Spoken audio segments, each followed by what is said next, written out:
So, hello again, everybody, and welcome to the latest in our series of COVID-19 webcasts that we're bringing you from Travel Weekly to keep you all connected whilst we are working from home. And we're bringing you some of the biggest names in the travel industry. And obviously, that's no exception today because I have with me Wendy Wu herself, who is, of course, the founder and the chairwoman of Wendy Wu Tours. So, welcome, Wendy. Thank you so much for joining us.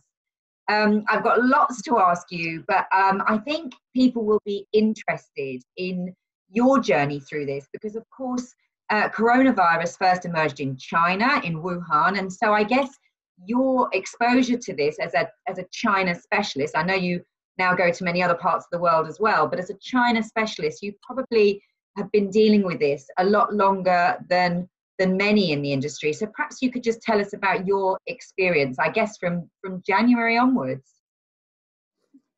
Okay, Lucy, so wonderful to be here. Yes, we did experience it from the get-go, so to speak. And from the beginning to now, we continue to feel it is kind of just evolved. And initially it was China, and we are the sector got a hit.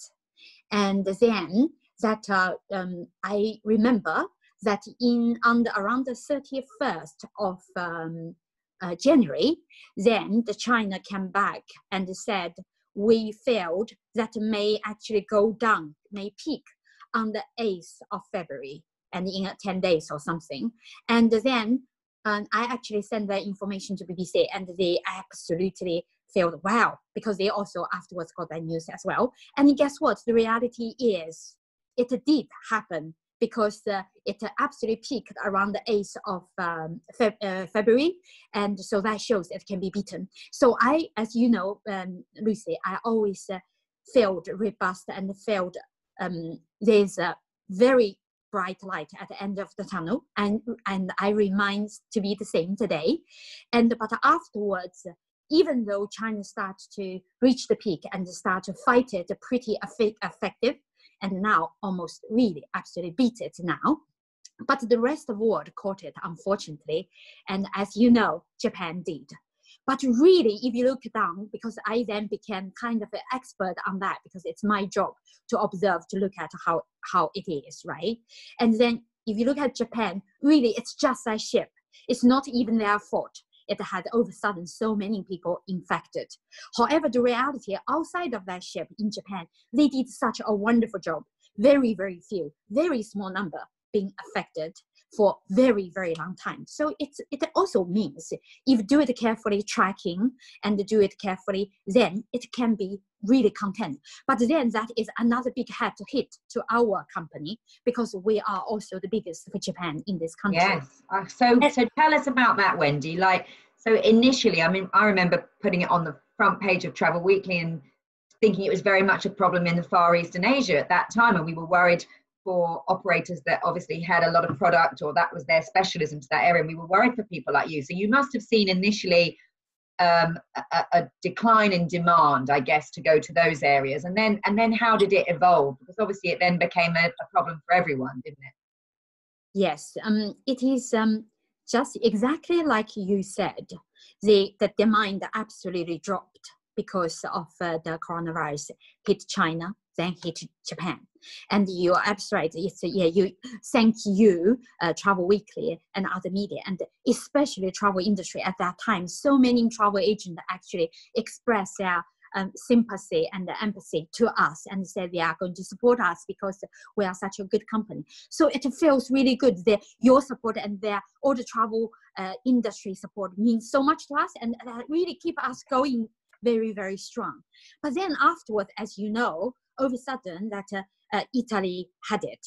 And then the traffic to Italy stopped. And then the cruise also got hit.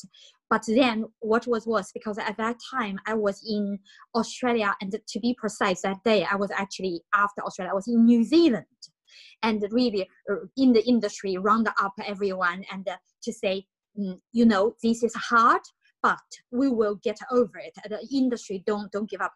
While I was just having this big meeting with the industry, at that time, it hit that they say Japan is actually, oh no, sorry, India is canceling all the visas and no one is able to go in. No one's allowed in. On that day. Yeah. And I said, gosh, this is really, really, really horrific. And I remember that.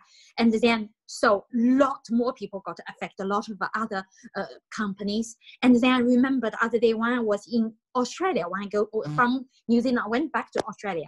And I was having big meetings with the Australian industry. And once again, saying to them, really, it's bad, but we can overcome it. Let's work together and get over this. And when I was doing it, and they said, America today, it's just stopped all traffic. Yeah, and so it was, so as you were going through, I guess country by country was shutting borders or stopping visas, as you say. So, and I think it eventually came very quickly, didn't it, that there was a total lockdown. So I want to come back, Wendy, because I know you've got some real experience and expertise around how countries have dealt with this medical issue. But just to keep on the sort of travel side of things at the moment. So in the UK then, how has it affected your business? You said demand had dropped off.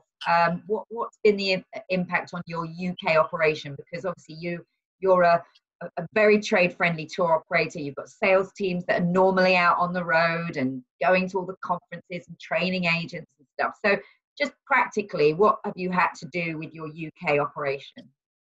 Okay, that our team have been extremely busy, and the first to inform people the tours that we had to cancel, right? Yeah.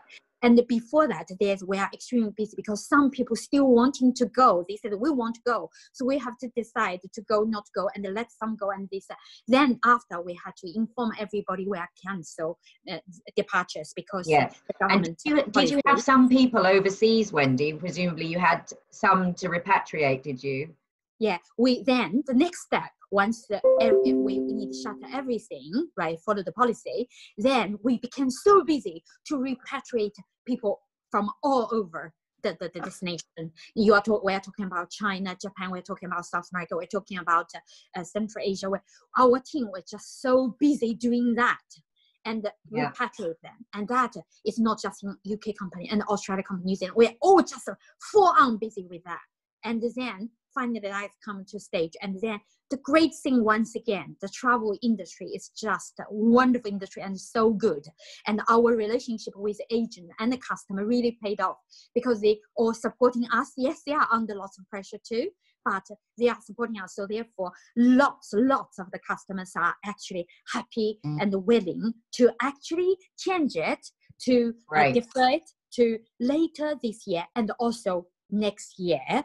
So therefore that is a wonderful part, and they are supporting us to of course. And help so what's been your policy, Wendy? Let's just get that clear, because every tour operator is doing something different, and we get a lot of agents calling us saying, you know, because everyone's doing something different, it's quite hard to keep up. So are you offering refunds where people want a refund, and then are you offering refund credit notes, or are you offering future travel vouchers? What's your policy?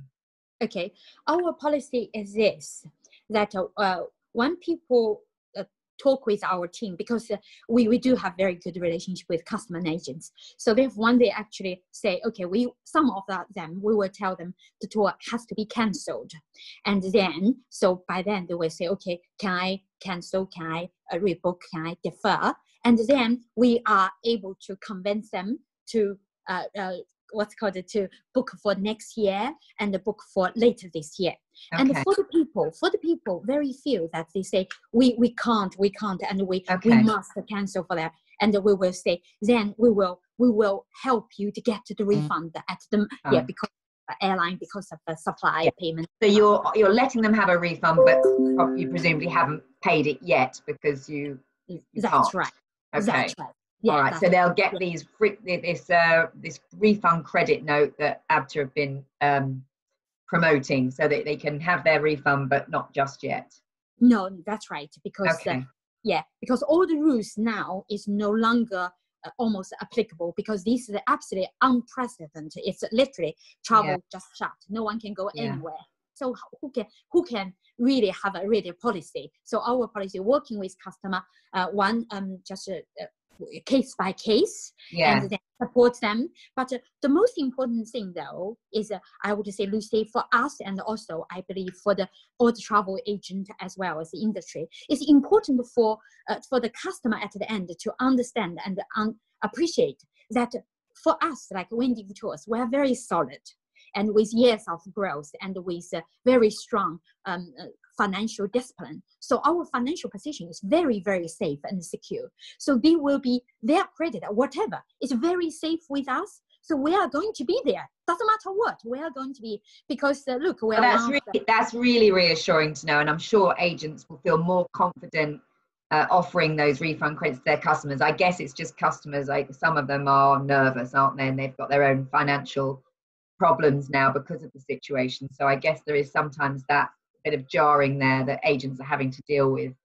Yeah, and Lucy, may I just add here, for example, that Sunday Times last Sunday, right? I think it was on the 12th of April, and that's a major media, and in the travel, it's a Sunday Times, and in the section called Talk About Money, right? And the famous columnist is actually calling upon the readers, the consumer, as well as the travel industry, and said normally the rule is you get refund, but now this unprecedented. So how about everybody give support to each other and work united? Yeah, and the support the travel industry for the give credit and differ and also put That's great. rebook. It's wonderful for once. Yeah, the media, the major media, you always support us, the travel media. But it's major consumer media also support travel industry. In fact, we talked about us, and they said in such a beautiful way. So I want all the industry to know that we are not alone. Lots of very supportive and understanding people are supporting us because we are the worst. It's about getting that message out. They've done it very well, but you probably need more people to get the message out to consumers that these are unprecedented times, and so the normal rules can't apply because no one is geared up for this kind of situation, and they need to be a little more flexible, I guess, around getting their money back. All right, that's very, very interesting. All right, so go on, carry on. Yeah, yeah. In the same breath, it's very, very important. The company, like ourselves, we have very good discipline for financial, so therefore it's very safe and secure. But every company must do diligence check to ensure they don't actually let down customer. Yes, because that is the problem, and that it's great that you are financially secure as you're saying, but I guess there is going to be, without the authorization from the government that these credit notes are allowed to extend beyond the 14 days, it is still a concern you can see for consumers, because some companies won't be as well financially geared as you are. So we just have to see what happens there. But I guess getting that authorization from the government is key. Are you watching that debate closely? And I have not yet. And also that Lucy, just for you to know that Sunday Times has once a year, every year, a special thing. It's called a fast track profit, right? And then it's the most financially strong, profitable company will be listed as the fast track, but private, right? Private companies only. And then we were on the top 10 to watch. I think it was in about 2 years ago. So this is just another indication for the travel industry to know, yes, we are very strong. So agent, we will never let you down, and we will not let customer down. Yeah. Okay, that's a great message. Thank you, Wendy. Tell me then about what I know you're dealing with the refunds, you're dealing with all the cancellations, but I was talking to your global sales director earlier this week, who was talking to me about how he felt things would come back, because you are getting some 2021 bookings, aren't you? And I'm just wondering, he was saying he felt people probably will want to just stay a bit closer to home.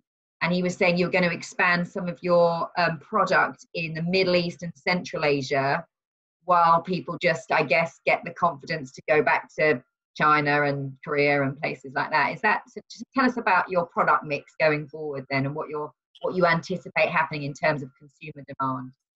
Yeah. Okay. You see, Lucy, I already mentioned to you, because that coronavirus first hit us very, very hard and continue to hit us, right? So, and hit the industry as well. And so therefore, at the very beginning, we had the option to really face it, right in the face of it at the very beginning. So we start looking at our offering. So therefore, for many years, we already done South America. And we also do South, especially the 5 stand countries, the Central Asia. That's very much already the core of our offering. And plus, we do expand into Eurasia. That was all long before this coronavirus. However, during this time, we actually had a very, very good look at it, and we saw the growth in this area. So therefore, we immediately made the decision that we are going to be, as you know, we are always the specialist #1 for China and Japan in the past. But now, from this point, we are going to be very proud and really look at the destination, utilize our quality service, customer service, and knowledge of the expertise of this nation, become the destination specialist and focus on the area we are already very strong, which is Central Asia and the 5 stand countries, and Eurasia, Azerbaijan, and what's called Georgia, this area, because these areas are very safe right now relatively to the coronavirus. So therefore, we believe because you're saying because they have a smaller number of cases in the 5 stand countries and Azerbaijan and Georgia. Yeah. Okay. Yeah. So you think people will look at that, they'll look at the number of cases and they'll think actually that it's not there in such a big way. Yeah, I believe that people who want to go there now, right, even though they can't go now, but they will be the least affected. So once the gate is open, the policy is lift the travel, then this area, the people who want to go will actually go. They don't need to post the funding policy because it's safe and has always been safe. That's one. And then another thing I must mention, in South America, Argentina is relatively safe right now, very, very rare. And then, but in Asia, it's very, very safe. China is right now the safest country in the whole world.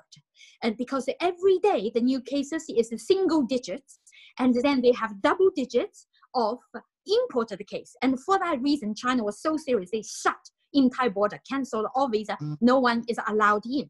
So that means when China lift the gate and the UK lift the gate for people to travel, that place is this China and Japan and Korea, they are going to be the safest, especially China. But at the moment, the problem is that they don't let anyone in.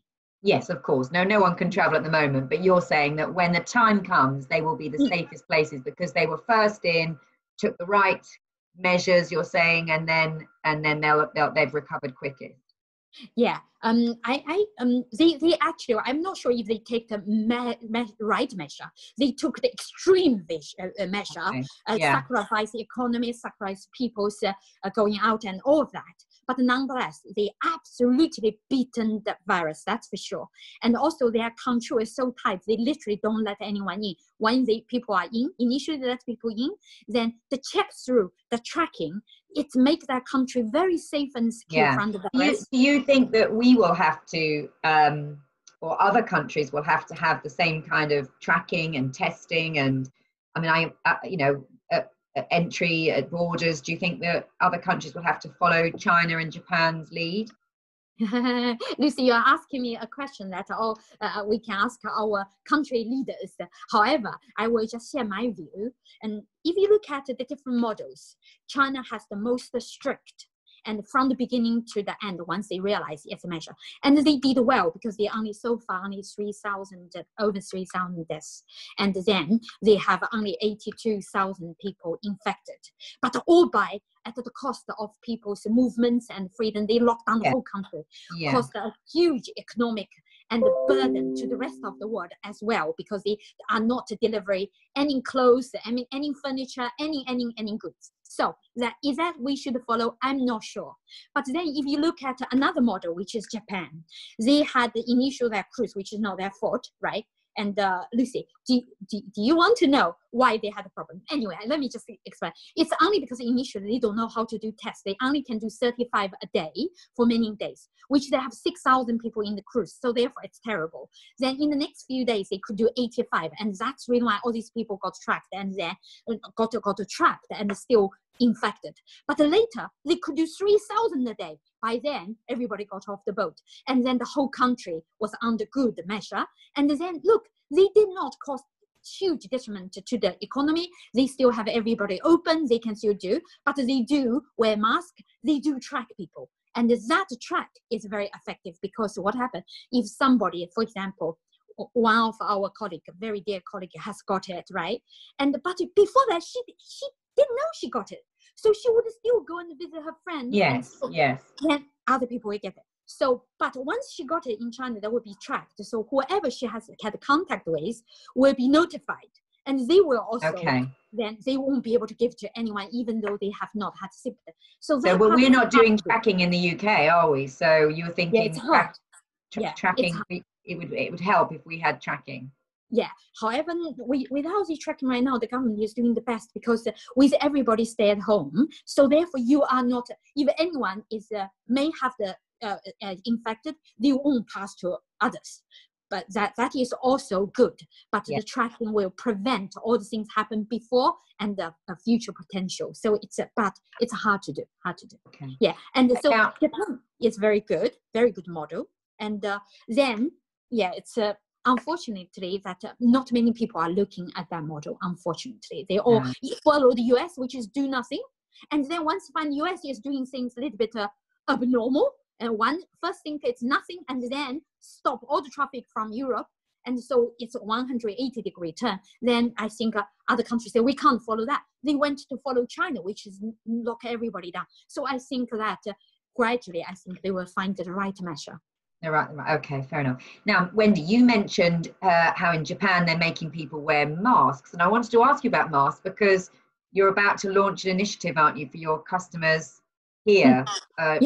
Tell us about that. About that. All right. You see, with the coronavirus, it's all contagious by close contact, by the respiratory droplets within 1.5 meters. So therefore, and you don't know the people who you are in contact with, do they have it or not?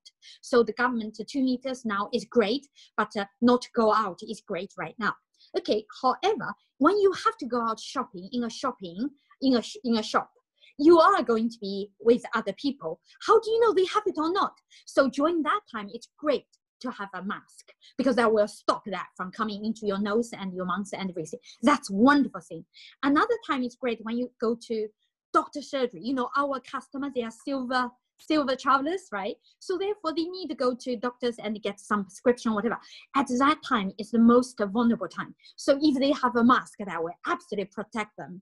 And so for that reason, you know, our team is of course hit straight away at the very beginning. Our China operation has to stop altogether, and our team is still part of team working. They said, what can we do? What can we do? So they said, okay, our customer in the UK now is all very sort of the numbers are going up so badly and everybody may be worried. They said, what we can do, we are going to send to you some masks to give to our customer.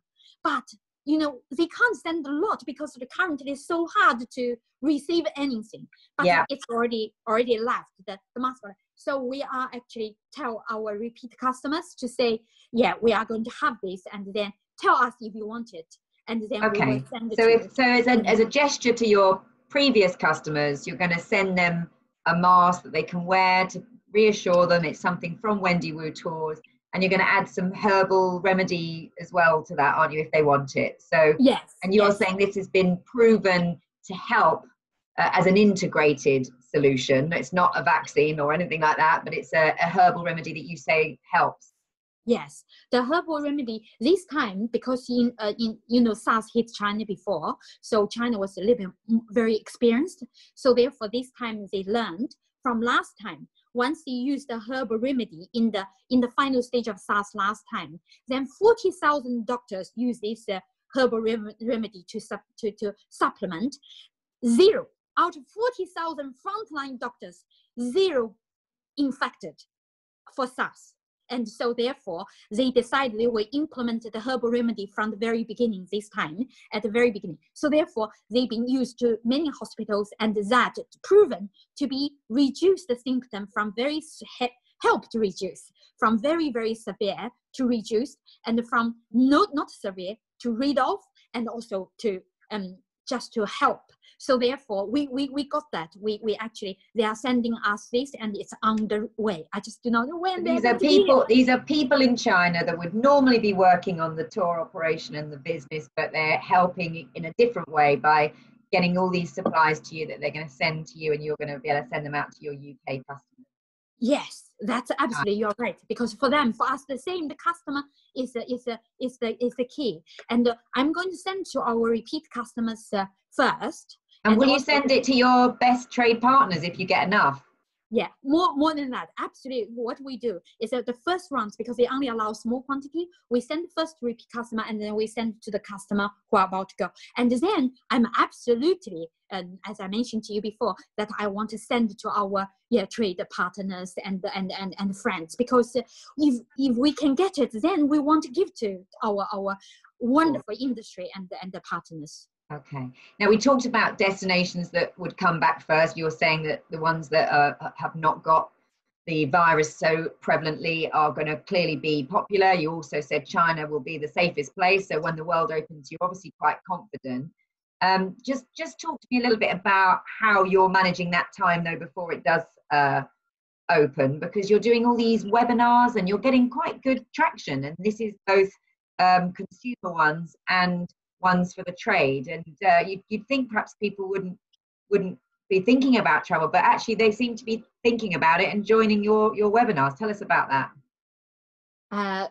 Yes, that once again, I just think we have a wonderful team, and then we also have wonderful trade partners or the wonderful travel agents, because I'm sure in their hearts they are also desperately want to serve customer and do something. So therefore, yes, our webinar is we start to do the webinar, and then we are going to do about Central Asia and Eurasia, these type of things, which in the past we have been very strong, but we have not really talked about, because we always talk about China and Japan. So now we are going to help the agent to really be educated about these areas, so can help them to convert and get booking and educate and inspire their customers. And what I would say is that we actually, not only we are doing and the agents are joining, but also many wonderful agents actually come to us and say, please give us the link, and please do more, and this is what we need, please do it. So it's both ways. The agents are just wonderful. Yeah. And I would recommend the whole industry to do it, because travel is our profession, it's our job. That's our thing. Yeah. We should do it. Yes. Well, Wendy, you're always full of energy and you're always an optimistic person. But in terms of your business planning, when are you anticipating that things will come back? Have we've had lots of reports about people writing off the summer, although I don't think you had that many departures. That it's the autumn is more important for a lot of your business anyway, I understand. But when do you think it's going to come back in any meaningful way? What's your estimate? Okay. This will be just my my estimate, and so we do have the departures during the summertime, and then now we have to be prepared to actually cancel it, and then the business, of course, were hit. We, like a lot of a company, that government furlough is a wonderful support, but nonetheless, we are losing lots of money. Of course, we're using our savings. Yes. But what is saving for? Is for the crisis like this, right? So we are actually use our financial discipline in the past and take out the savings and take out and invest in the business, which we are very happy to do. And yes, currently the business is very, very slow, which is totally understand. And then I predict that we'll have to cancel the tours, which is for May and June, even July, right? And then, however, I hope, providing our UK government to say it's okay to travel. Yeah. More importantly, providing the China government will welcome tourism, Yeah. then in September, October, we have so many bookings. And also, China would be absolutely one of the safest country because they just have nothing now new and to happen. They lock it down. Everybody is safe. All went through this quarantine. Well, so the people who've got, sorry to interrupt, Wendy, but the people who've got bookings for September and October have, and let's say they've tried to cancel because they're worried. Are you just saying, sit tight, let's see what happens? Are you giving them the flexibility to maybe change their mind later? Or because I imagine some people are so freaked out, they're thinking, I don't want to go I don't want to go away, maybe even in the autumn. Or what's happening with those people? I understand the ones that are really imminent, but what about the ones that are in autumn? Okay, the ones in autumn, we actually, as mentioned, we actually communicate with our customer quite regularly, and we actually tell them how is the virus going in China and how well they are beating it. So our customer are actually quite well informed about that, and we actually also give them what's called the things that can help them to prevent. So we have been communicating with throughout. So there's no panic. For the autumn customer, and then they are very much kind of support us and trust us that we will make the right decision. Okay. And we also told them that the thing is, we told them the government, if there's slight chance that China is not safe, Chinese are not going to let us in, not let you in. So they are the most strict, almost crazy, really. So therefore, in that way, please, we say, leave this in our hand, sit tight, and then if they let us in, and the UK also is a safe place, and also you feel good, then go to travel, because over there is the safest. But of course, the Chinese government maybe, because they are crazily want to be restrict and don't want any let one virus in, so they may just say we are not going to open at all. We don't want any. To watch that.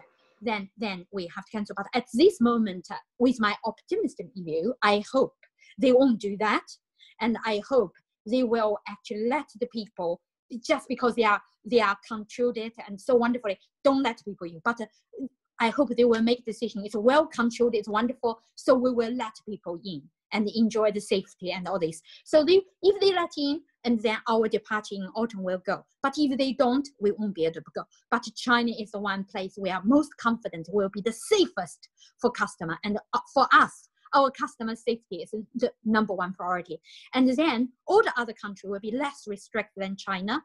And then they may open. And then that is the places that we need to be ascertain and very careful as a company to say, okay, shall we do this tour or not? Because once again, our customers' happiness, enjoyment, and also well-being is very, very important. So we have to make this. But currently, I think, because from the SARS 17 years ago, then after a few months, it went down completely. And the weather, which is once over 25 degrees, the virus will survive. Their length of survival is actually cut down to half.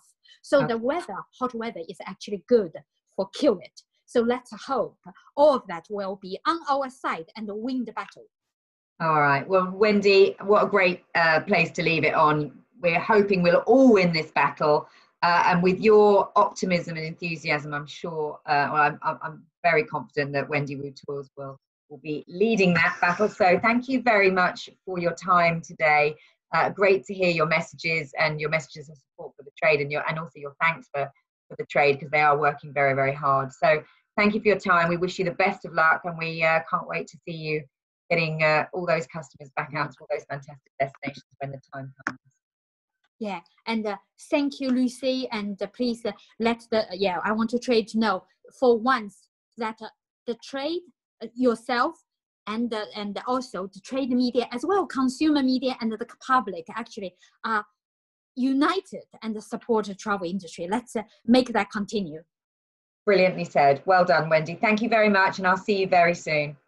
Thank you, Lucy. Okay, bye for now. Bye-bye.